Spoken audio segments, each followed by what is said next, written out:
1996 July മാസം തമിഴ്നാട്ടിലെ പ്രശസ്തമായ വിനോദസഞ്ചാര കേന്ദ്രമായ കൊടൈക്കനാലിലെ മഞ്ഞു വീഴുന്ന ഒരു തണുത്ത സായാഹ്നം.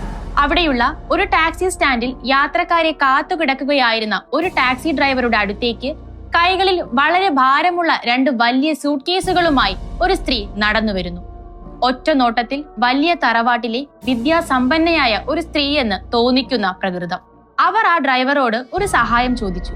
വളരെ പതുക്കെ, എന്നാൽ യാതൊരു ഭാവവ്യത്യാസവുമില്ലാതെ അവർ പറഞ്ഞ ആ വാക്കുകൾ കേട്ട് ആ ടാക്സി ഡ്രൈവർ അടിമുടി വിറച്ചുപോയി. അവർ പറഞ്ഞത് ഇതായിരുന്നു: എന്നെയൊന്ന് സഹായിക്കണം. ഈ സ്യൂട്ട് കേസുകൾക്കുള്ളിൽ എന്റെ കാമുകന്റെ ശരീരം കീറിമുറച്ച മാംസാവശിഷ്ടങ്ങളാണ്. ഞാൻ അവനെ കൊന്നു. ഇത് എവിടെയെങ്കിലും കൊണ്ടുപോയി ഉപേക്ഷിക്കാൻ എന്നെ സഹായിച്ചാൽ നിങ്ങൾ ചോദിക്കുന്ന പണം ഞാൻ തരാം. ഒരു നിമിഷം ആ ഡ്രൈവർക്ക് തന്റെ ചെവികളെ വിശ്വസിക്കാൻ കഴിഞ്ഞില്ല. എങ്കിലും തന്റെ ജീവനും അപകടത്തിലാണെന്ന് മനസ്സിലാക്കിയ അയാൾ പേടിയോടെ അവരെ സഹായിക്കാമെന്ന് സമ്മതിച്ചു. ആ സ്യൂട്ട് കേസുകൾ കാറിന്റെ ഡിക്കിയിലേക്ക് വെച്ചു. കാർ മുന്നോട്ടെടുത്തു. എന്നാൽ കുറച്ചു ദൂരം പിന്നിട്ടപ്പോൾ ആ സ്ത്രീയെ വിദഗ്ധമായി കബളിപ്പിച്ചുകൊണ്ട് അയാൾ ആ ടാക്സി നേരെ കൊണ്ടുപോയി നിർത്തിയത് കൊടൈക്കനാൽ പോലീസ് സ്റ്റേഷനിലായിരുന്നു. പോലീസുകാർ വന്ന് കാറിന്റെ ഡിക്കിയിലുണ്ടായിരുന്ന ആ വലിയ സ്യൂട്ട് കേസുകൾ തുറന്നതോടെ മനുഷ്യനെ മനമറിയിക്കുന്ന ദുർഗന്ധം അവിടമാകെ പരന്നു. മനുഷ്യ മാംസം നിറച്ച പ്ലാസ്റ്റിക് കവറുകൾ ആ സ്യൂട്ട് കേസുകൾക്കുള്ളിൽ കുത്തി നിറച്ചിരിക്കുകയായിരുന്നു. സർജിക്കൽ ബ്ലേഡുകൾ ഉപയോഗിച്ച് വളരെ കൃത്യതയോടെ വെട്ടിനുറുക്കിയ ഒരു പുരുഷന്റെ ശരീരഭാഗങ്ങൾ. അന്ന് ആ സ്യൂട്ട് കേസുകളുമായി വന്ന സ്ത്രീ ഒരു സാധാരണക്കാരിയല്ലായിരുന്നു. കേരളം കണ്ട ഏറ്റവും പ്രഗത്ഭയായ ഒരു നേത്രരോഗ വിദഗ്ധ ഡോക്ടർ ഓമന ഇടൽ. 30 വർഷങ്ങൾക്ക് മുൻപ് കേരളത്തെ ഒന്നാകെ നടുക്കിയ, ഇന്നും പോലീസിന് പിടികൊടുക്കാതെ ലോകത്തെവിടെയോ ഒളിച്ചു ജീവിക്കുന്ന ആ ക്രൂരയായ കൊലപാതകിയുടെ ഞെട്ടിക്കുന്ന കഥയിലൂടെ നമുക്കൊന്ന് സഞ്ചരിക്കാം. Welcome back to 3 Shades Stories.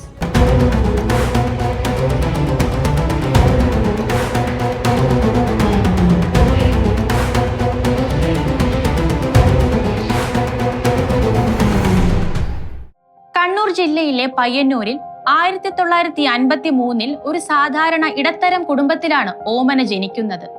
ചെറുപ്പം മുതലേ പഠനത്തിൽ വളരെ മിടുക്കിയായിരുന്ന അവൾ തന്റെ സ്വപ്നങ്ങൾക്ക് പിന്നാലെ സഞ്ചരിച്ച് MBBS പാസ്സായി. പിന്നീട് നേത്രരോഗ വിദഗ്ധയായി അഥവാ ഒഫ്താൽമോളജിസ്റ്റായി അവർ മാറി. സമൂഹത്തിൽ വലിയൊരു നിലയും വിലയുമുള്ള ഒരു ഡോക്ടർ. വൈകാതെ തന്നെ അവർ ഡോക്ടർ രാധാകൃഷ്ണനെ വിവാഹം കഴിച്ചു. 2 കുട്ടികളും ഭർത്താവുമൊത്ത് സമൂഹത്തിൽ എല്ലാവർക്കും അസൂയ തോന്നുന്ന തരത്തിൽ വളരെ സുഖകരമായ ഒരു കുടുംബജീവിതം നയിക്കുകയായിരുന്നു ഡോക്ടർ ഓമന. എന്നാൽ അപ്രതീക്ഷിതമായി അവരുടെ ജീവിതത്തിലേക്ക് ഒരു കൊടുങ്കാറ്റ് പോലെ, അല്ലെങ്കിൽ അവരുടെ വിധിയായി ഒരാൾ കടന്നു വന്നു. പയ്യന്നൂർ സ്വദേശിയായ മുരളീധരൻ എന്നൊരു കോൺട്രാക്ടർ.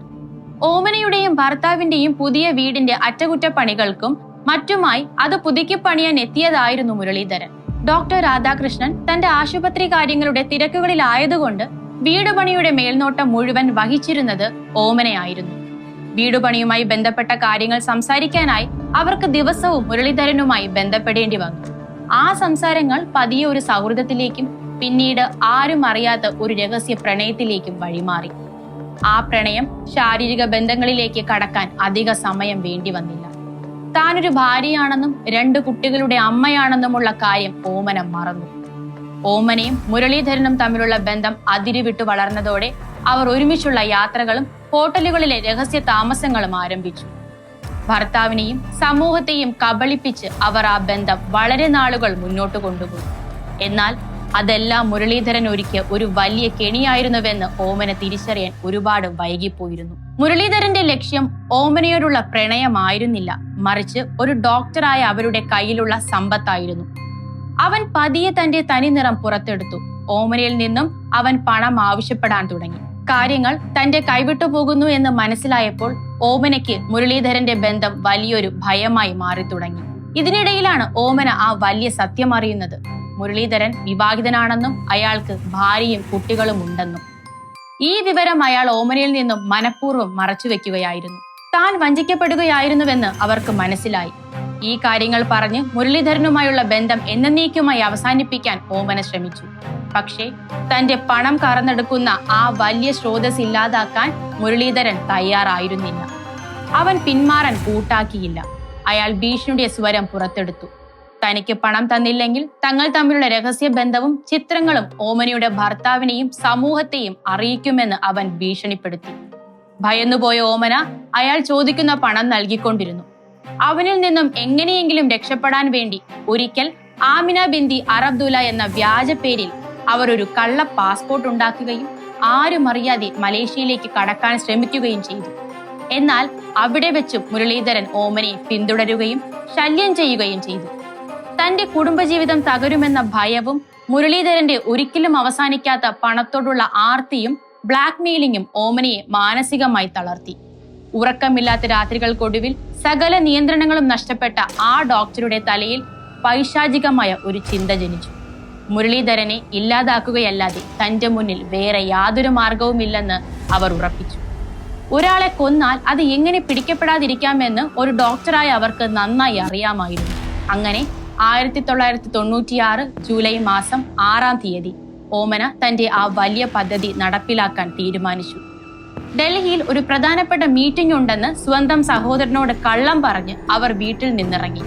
എന്നാൽ ഡൽഹിക്ക് പകരം അവർ നേരെ പോയത് തമിഴ്നാട്ടിലെ ഊട്ടിയിലേക്കായിരുന്നു. ഊട്ടിയിലെത്തിയ ഓമന ഫോൺ വിളിച്ച് മുരളീധരനെയും അവിടേക്ക് വിളിച്ചു വരുത്തി. ഊട്ടി റെയിൽവേ സ്റ്റേഷൻ അടുത്തുള്ള ഒരു ലോഡ്ജിൽ ഹേമ എന്ന വ്യാജ പേരിൽ അവരൊരു മുറിയെടുത്തു. എല്ലാം അവസാനിച്ചു എന്ന് കരുതിയ മുരളീധരൻ ഓമനയെ വീണ്ടും കിട്ടിയ സന്തോഷത്തിൽ ഊട്ടിയിലേക്ക് വണ്ടി കയറി. ജൂലൈ 11-ാം തീയതി തന്റെ പദ്ധതി പ്രകാരം ഓമന മുരളീധരനെ ആ ലോഡ്ജ് മുറിയിലേക്ക് ക്ഷണിച്ചു. യാതൊരു സംശയവുമില്ലാതെ അവൻ ആ മുറിയിലേക്ക് കയറി ചെന്നു. അവർ അവിടെ വെച്ച് പലതവണ ലൈംഗിക ബന്ധത്തിൽ ഏർപ്പെട്ടു. ഒന്നും സംഭവിച്ചിട്ടില്ലാത്തതുപോലെ അവർ ഒരുമിച്ച് പുറത്തുപോയി ഭക്ഷണം കഴിച്ചു. രാത്രിയായപ്പോൾ അവർ തിരികെ മുറിയിലെത്തി. വീണ്ടും അവർ ലൈംഗിക ബന്ധത്തിൽ ഏർപ്പെടാൻ തുടങ്ങവേ വളരെ സ്നേഹത്തോടെ ഓമന മുരളീധരനോട് ഒരു കാര്യം പറഞ്ഞു. ലൈംഗിക ബന്ധത്തിൽ കൂടുതൽ സുഖം ലഭിക്കാനായി താൻ ഒരു പുതിയ മരുന്ന് കൊണ്ടുവന്നിട്ടുണ്ടെന്നും അതൊന്ന് കുത്തിവെക്കട്ടെ എന്നും അവർ ചോദിച്ചു. കൂടെ നിൽക്കുന്നത് ഒരു ഡോക്ടർ ആയതുകൊണ്ട് മുരളീധരന് യാതൊരു സംശയവും തോന്നിയില്ല. മാത്രമല്ല കൂടുതൽ സുഖം കിട്ടുമെങ്കിൽ മരുന്ന് കുത്തിവെക്കാമെന്ന് അവൻ സന്തോഷത്തോടെ സമ്മതിക്കുകയും ചെയ്തു. അങ്ങനെ ഒരു സിറിഞ്ചിൽ നേരത്തെ തന്നെ കരുതി വെച്ചിരുന്ന ആ മാരകമായ വിഷം ഓമന അവന്റെ ശരീരത്തിലേക്ക് കുത്തിവെച്ചു. പക്ഷേ ആ കുത്തിവെപ്പ് അവന് നൽകിയത് സുഖമായിരുന്നില്ല, മറിച്ച് അവന്റെ അന്ത്യമായിരുന്നു. നിമിഷങ്ങൾക്കുള്ളിൽ ആ മരുന്ന് അവന്റെ സിരകളിൽ പടർന്നു. മുരളീധരൻ അവിടെ മയങ്ങി വീണു. പിന്നീട് ഒരിക്കലും അവൻ ഉണർന്നില്ല. മണിക്കൂറുകൾ കഴിഞ്ഞതോടെ മുരളീധരന്റെ മരണം ഓമന ഉറപ്പിച്ചു. ആ ലോഡ്ജ് മുറിയിൽ ഒരു മനുഷ്യന്റെ മൃതദേഹത്തിന് മുന്നിൽ നിൽക്കുമ്പോഴും അവർക്ക് യാതൊരു ഭയവും ഉണ്ടായിരുന്നില്ല. പിന്നീട് അവിടെ കണ്ടത് ഒരു ഡോക്ടറുടെ കൈയടക്കവും ഒപ്പം ഒരു അറബുകാരിയുടെ മെയ്വഴക്കവുമായിരുന്നു. തന്റെ ബാഗിൽ കരുതിയിരുന്ന മൂർച്ചയേറിയ സർജിക്കൽ ബ്ലേഡുകൾ അവർ പുറത്തെടുത്തു. മനുഷ്യന്റെ ശരീരഘടനയെക്കുറിച്ച് കൃത്യമായ അറിവുള്ള ഒരു ഡോക്ടർക്ക് ഒരു മൃതദേഹം എവിടെയൊക്കെ മുറിച്ചാൽ എളുപ്പത്തിൽ വേർപെടുത്താമെന്ന് നന്നായി അറിയാമായിരുന്നു. വളരെ ശാന്തമായി അവർ മുരളീധരന്റെ ശരീരം ഓരോ കഷ്ണങ്ങളായി മുറിക്കാൻ തുടങ്ങി. രക്തം മുറിയിൽ പടരാതിരിക്കാൻ അവർ പ്രത്യേകം ശ്രദ്ധിച്ചു. മാംസവും അസ്ഥികളും കൃത്യമായി വെട്ടിനുറുക്കി. ആ കഷ്ണങ്ങളെല്ലാം വലിയ പ്ലാസ്റ്റിക് കവറുകളിലാക്കി ഭദ്രമായി പൊതിഞ്ഞു.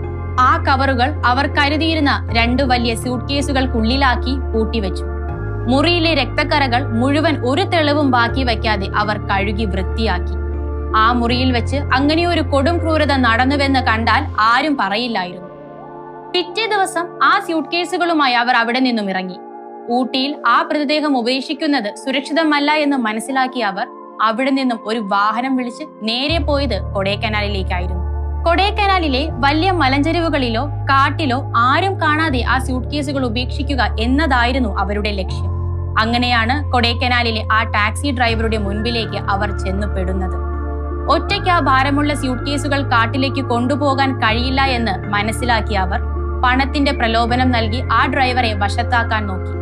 എന്നാൽ നമ്മൾ തുടക്കത്തിൽ പറഞ്ഞതുപോലെ ആ ടാക്സി ഡ്രൈവറുടെ ബുദ്ധിപരമായ നീക്കം കാരണം ആ സ്യൂട്ട് കേസുകൾ നേരെ ചെന്നു നിന്നത് പോലീസ് സ്റ്റേഷനിലാണ്.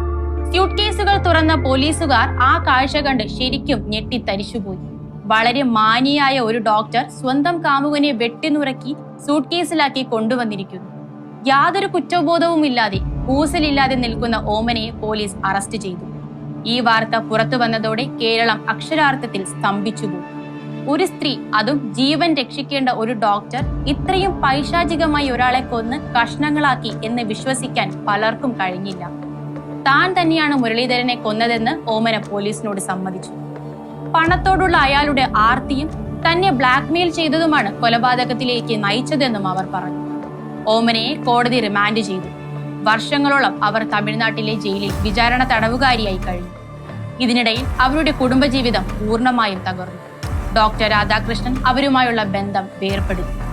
എന്നാൽ 2001 വളരെ അപ്രതീക്ഷിതമായി ജാമ്യ വ്യവസ്ഥകളിൽ ഇളവ് ലഭിച്ചതിനെ തുടർന്ന് ഓമനയ്ക്ക് ജാമ്യം ലഭിച്ചു. ജയിലിൽ നിന്നും പുറത്തിറങ്ങിയ അവർ പിന്നീട് എവിടേക്കാണ് പോയതെന്ന് ആർക്കും അറിയില്ല. ജാമ്യത്തിലിറങ്ങിയ ഓമന പിന്നീട് ഒരിക്കലും കോടതിയിൽ ഹാജരായില്ല. പോലീസും അന്വേഷണ ഉദ്യോഗസ്ഥരും അവരെ ഇന്ത്യ മുഴുവൻ തിരഞ്ഞു. എന്നാൽ ഭൂമി പിളർന്ന് താഴേക്ക് പോയതുപോലെ അവർ അപ്രത്യക്ഷമായി. തന്റെ കയ്യിലുള്ള വ്യാജ പാസ്പോർട്ടുകൾ ഉപയോഗിച്ച് അവർ രാജ്യം വിട്ടുവെന്ന് പോലീസ് സംശയിച്ചു. ഇന്റർപോൾ അവർക്കെതിരെ റെഡ് കോർണർ നോട്ടീസ് വരെ പുറപ്പെടുവിച്ചു. മലേഷ്യയിലേക്കോ ഗൾഫ് രാജ്യങ്ങളിലേക്കോ അവർ കടന്നിരിക്കാമെന്നാണ് അന്വേഷണ ഉദ്യോഗസ്ഥർ വിശ്വസിക്കുന്നത്. അവിടെ എവിടെയെങ്കിലും രൂപം മാറി ഒരു ഡോക്ടറായി തന്നെ അവർ ജീവിക്കുന്നുണ്ടാകാം.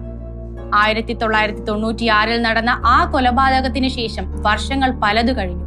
ഇന്ന് ഓമന ജീവിച്ചിരിപ്പുണ്ടെങ്കിൽ അവർക്ക് ഏകദേശം 73 വയസ്സ് പ്രായമുണ്ടാകും. തന്റെ 43ാം വയസ്സിലാണ് അവർ ആ കൊടും ക്രൂരത ചെയ്തത്. താൻ ചെയ്ത തെറ്റിൽ അവർക്ക് എന്തെങ്കിലും പശ്ചാത്താപം തോന്നിയിട്ടുണ്ടാകുമോ? സ്വന്തം കാമുകന്റെ ശരീരം സർജിക്കൽ ബ്ലേഡ് കൊണ്ട് വെട്ടുനുറുക്കിയ ആ രാത്രിയിലെ കാഴ്ചകൾ അവരുടെ ഉറക്കം കെടുത്തിയിട്ടുണ്ടാകുമോ? അതോ ഒരു കുറ്റബോധവുമില്ലാതെ ഇപ്പോഴും അവർ നമുക്കിടയിൽ അല്ലെങ്കിൽ ലോകത്തിന്റെ ഏതോ കോണിൽ ആർക്കും പിടികൊടുക്കാതെ ജീവിക്കുന്നുണ്ടാകുമോ?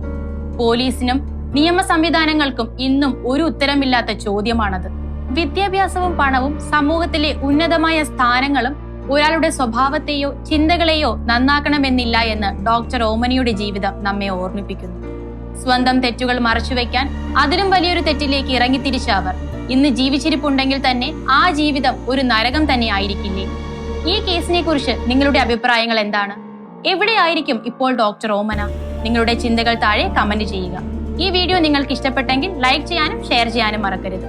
ഇതുപോലുള്ള കൂടുതൽ വ്യത്യസ്തമായ യഥാർത്ഥ ക്രൈം സ്റ്റോറികൾക്കും ചരിത്ര കഥകൾക്കുമായി ഈ ചാനൽ സബ്സ്ക്രൈബ് ചെയ്യുക. സ്റ്റേ ട്യൂൺ വിത്ത് us.